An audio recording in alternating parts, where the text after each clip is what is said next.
This is horrible. 2 dogs chained up all day in their owner's yard.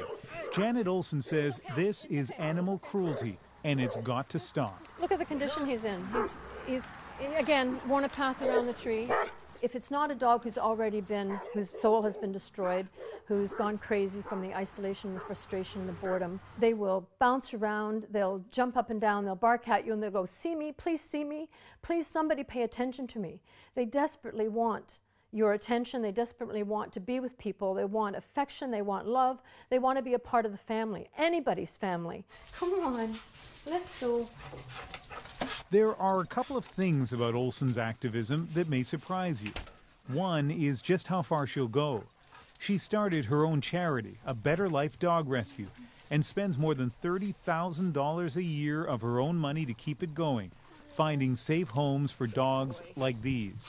But police believe her compassion has crossed the line. She faces 38 criminal charges for entering yards and stealing dogs. We're not talking about dogs just simply being chained and penned and that are well cared for. We're talking about, in certain cases that we've had alleged accusations, we're talking about dogs being starved, nearly starved to death, having tumors over their body, having injuries and illnesses that are being unattended to, dogs that are suffering. It's interesting because these are animals, right? It's hard to determine an animal's property. It's hard for us to think about that. But at the end of the day, these dogs belong to other people, like a VCR would belong to another person. And our investigators follow a process that they would with any investigation. He'll get probably adopted this week. We wondered what the SPCA thought of Olson's campaign. Turns out they agree with her to a point. Dogs are social animals by nature, and leaving them isolated for long periods of time is simply cruel. But doing something about it, well, that's complicated.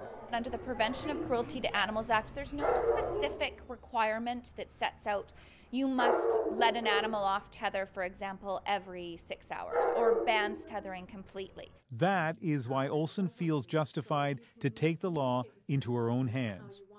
Which leads us to this, her day job, the one that allows her to keep her rescue society going.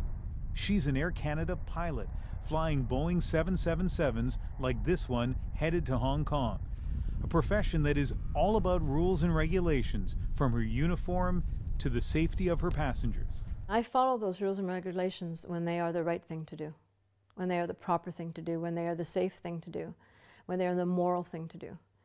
But when a rule and regulation is immoral, I think it's not just me, but I think we're all obligated to not obey immoral laws. And while she's sure she'll beat the criminal charges, she's also hoping she won't go to trial until after she retires in 1.5 years.